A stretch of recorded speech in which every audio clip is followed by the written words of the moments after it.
La imagen fija y su capacidad expresiva. La iluminación.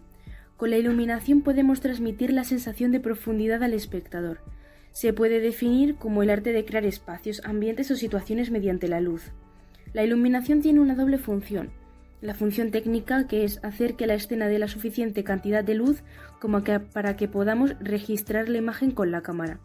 La función artística o narrativa es crear una situación o escena o ambiente, resaltar volúmenes o texturas. En resumen, obtener mediante la manipulación de los sistemas de iluminación correspondientes el aspecto que la historia o el personaje requiere en pantalla.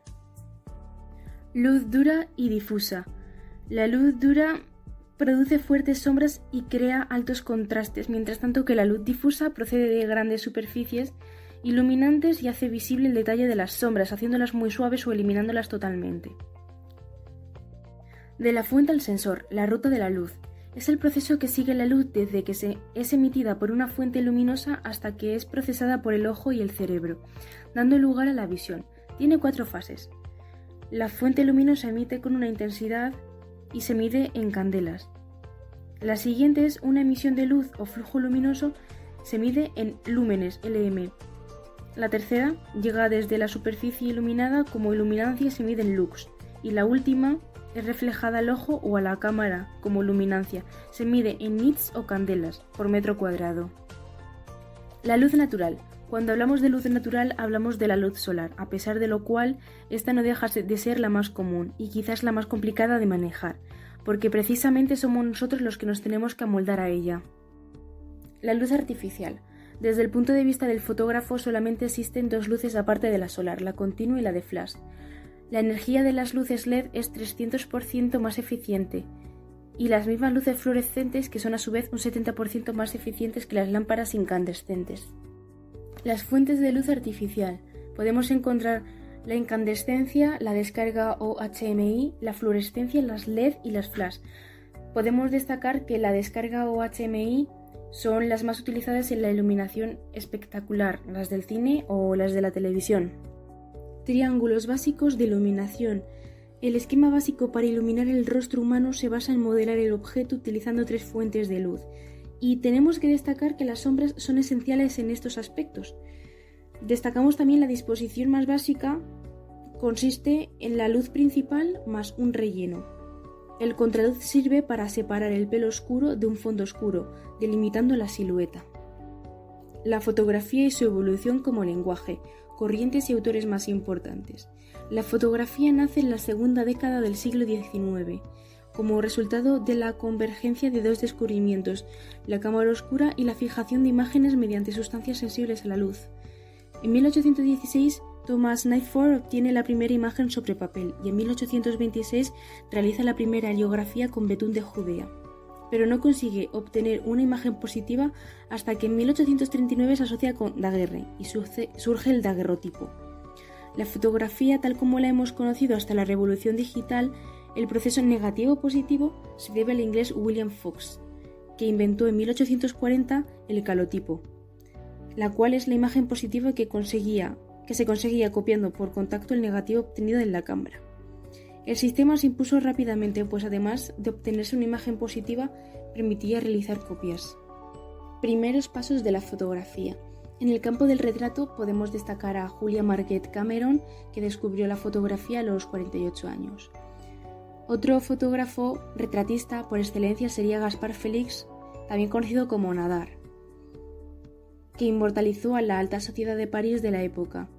También podemos conocer a André Adolphe Disderry, que es fotógrafo comercial. También aparece la figura del fotógrafo viajero, que carga con un equipo pesado aproximadamente unos 50 kilos, y podemos tener como referencia a Samuel Bourne. Los pictorialistas son fotógrafos que buscan sus temas en la literatura, como Oscar Gustave, que es el primer representante de esta corriente. El reportaje de guerra se fotografía la primera guerra en Crimea entre 1854 y 1856 y es la primera guerra que el público lo puede presenciar. En el nuevo realismo y gracias por la generación de los jóvenes de esa época, comprenden que la fotografía debe de buscar su propio camino. Los fotógrafos españoles como Ortiz y Chema Fueron los primeros fotógrafos importantes españoles y siguen siendo por su reconocimiento internacional. José Ortiz y realizó varias imágenes costumbristas, paisajes y retratos en blanco y negro. Y Chema Madoz destacó por sus fotografías surrealistas y fue ganador de numerosos premios internacionales. Sistemas de captación de imágenes, la cámara fotográfica. Las primeras cámaras fotográficas consistían en dos grandes cajas de madera que se deslizaban una dentro de otra para conseguir formar la imagen del plano focal. Hasta que George Eastman, con el lanzamiento de sus primeras cámaras Kodak portátiles, pone la fotografía al alcance del gran público. Todas las cámaras utilizaban placas y película en hoja. Las cámaras analógicas de Oscar Barnack sustituyen las placas por películas cinematográficas, y así nació la Leica en 1913. En 1936 apareció la primera Reflex SLR, muy parecida a las actuales. Cámaras fotográficas digitales. Una cámara fotográfica digital se diferencia de una analógica en el que el lugar en el que está alojada una película, la digital alberga una o tres sensores que convierten la imagen captada en cargas eléctricas y las digitaliza. Además, la digital permite ver la toma nada más realizar, pues va provista de un monitor LCD en la parte trasera del cuerpo. El sensor CCD es un chip compuesto por una serie de pequeños diodos fotosensibles, aunque existen diferentes tipos de CCD. Para obtener una imagen en color se deben utilizar 3 chips y cada chip se coloca un filtro de color primario, azul, verde y rojo. Mediante la síntesis aditiva obtendremos una imagen de color completa. Sistemas de almacenamiento y compresión. Existen diferentes maneras de almacenar las imágenes en una cámara, para luego transferirlas. Aunque la mayoría de las cámaras actuales se conectan a un ordenador mediante un cable USB, las más populares entre las que sobreviven, las muchas que aparecieron en el mercado al principio de la digitalización, responden a adaptaciones de tamaño en formato de tarjeta SD. La cámara, cuerpo y lente, técnica de la cámara fotográfica. Cuando se habla de cámaras en un sentido general, no se distingue entre diferentes aplicaciones como son la fotografía, el cine o la televisión. Debemos distinguir entre sistemas ópticos o de captación de imágenes y estos sistemas de almacenamiento. El sistema óptico es el denominador común de todas las cámaras, el objetivo. El objetivo es un sistema de lentes cuya función consiste en formar nítidamente la imagen, haciendo converger sobre el plano focal. Cabe destacar que hay lentes fijas y lentes móviles. Distancia focal y ángulo visual. Tipos de objetivos. La distancia focal sirve para saber el campo de visión que abarca.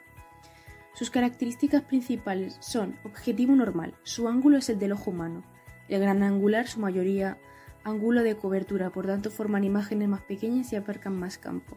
Tienen mayor profundidad y produce un efecto visual de separación de planos, consiguiendo una separación de mayor profundidad de la imagen. El objetivo, menor ángulo de cobertura de lo normal y el zoom trata de acercar un objeto visualmente, cerrando o abriendo el ángulo visual, lo que produce un aparente efecto de acercamiento o alejamiento. Luminosidad, número F y diafragma. La claridad proporcionada de un objeto depende principalmente de dos factores: el diámetro del haz de luz que penetra en el objetivo y la distancia entre el objetivo y la imagen. La cantidad de luz que penetra por un objetivo se ajusta mediante un dispositivo circular llamado diafragma. El diámetro regularmente y colocado entre las lentes del objetivo. Cuando lo cerramos, el diámetro del lado luminoso e incidente, llamado abertura efectiva, es rellenado por la cobertura verdadera o diafragma. Cuando mayor es el número F, menor será la cantidad de luz que entra por el objetivo y menos luminosa la imagen que se forme. La profundidad de campo es el espacio que vemos totalmente nítido en el visor delante y detrás del sujeto o del plano enfocado en la escena. Podemos encontrar 3 factores: la distancia focal, el diafragma y la distancia sujeto-cámara. La exposición y registro de la imagen. Entendemos por exposición como la cantidad de luz que recibe un material fotocopiado, como por ejemplo una película fotográfica, como la cinematografía, etc. El obturador, como su nombre indica, es un dispositivo que cierra el paso a la luz que penetra por el objetivo. El obturador central está situado entre las lentes del objetivo, que consta de una serie de láminas dispuestas circularmente en forma de iris, que se abren hacia afuera partiendo del eje de la lente. Este tipo de obturadores se suelen montar en cámaras de óptica fija o en objetivos destinados a las cámaras de medio y gran formato. El obturador de plano focal o cortinilla consiste en dos cortinillas metálicas situadas ante el plano focal. Pues con esto damos como finalizado esta segunda presentación y espero que os haya gustado mucho.